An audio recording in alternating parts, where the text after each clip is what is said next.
नमस्कार मैत्रिणींनो, रांगोळी क्लास भाग 4मध्ये तुमचं स्वागत आहे. आजच्या या भागामध्ये आपल्याला पुढील प्रकारची फुलं पाहायची आहेत. याच्या मागच्या भागामध्ये आपण फुलांचे प्रकार पाहिले. ह्या भागातही आपल्याला वेगळ्या प्रकारची फुलं काढायची आहेत. फुलांचा सराव करायचा आहे. लांबट आकाराच्या छोट्याशा पाकळ्या घेऊन त्यापासून आपल्याला फुलं तयार करायची आहेत. हे झालं फूल तयार. दुसरे एक काढूया.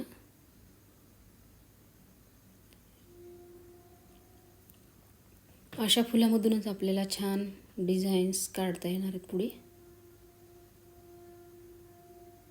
आणि एक दोन फुलं काढूनही आपण डिझाईन तयार करू शकतो छोट्या छोट्या, आणि त्याच्यापासून नंतर मोठाल्या डिझाईन आपल्याला तयार करता येतील. ठीक आहे, आणखी एक फूल काढून पाहूया आपण. सुरुवातीला गोल घ्यायचा आहे. ठिपक्यांची, गोलाची, अर्धगोलाची, रेषांची आपण प्रॅक्टिस केलेलीच आहे.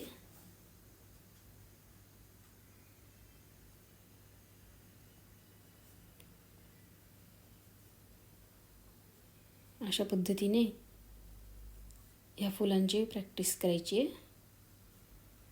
आता ह्या सर्व पाकळ्यांमधून एक एक रेष ओढून घ्यायची आहे, आणि अशा रेषा ओढूनच आपल्याला याच्या पुढेही शेडिंग तयार करता येते.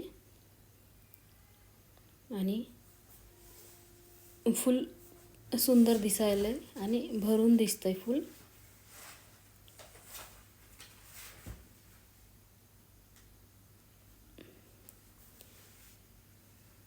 रेषांना काढलेलं फूल असं मोकळं दिसतं, आणि ह्या फुलामध्ये शेडिंग केली, रेषा ओढल्यामुळं सुंदर आकार आलेला आहे त्याला आणि छान दिसत आहे.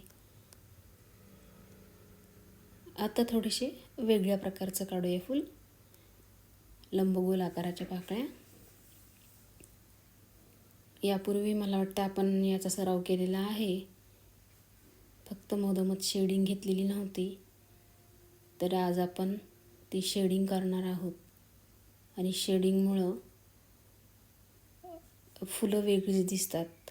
वेगळी म्हणजे छान आकर्षक वाटतं.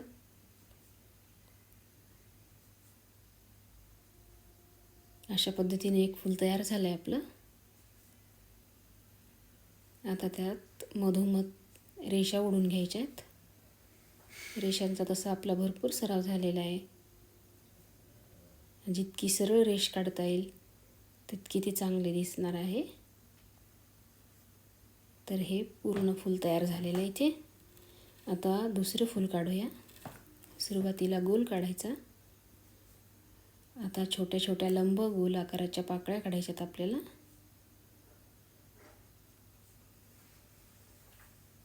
आणि सरावाने छान येणार आहे काढायला.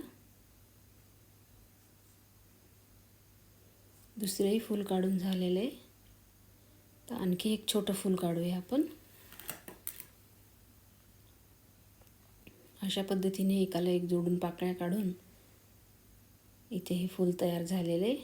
आता त्यामध्ये शेडिंग म्हणजेच ह्या छोट्या छोट्या रेषा ओढून घ्यायच्यात पाकळीच्या मधोमध.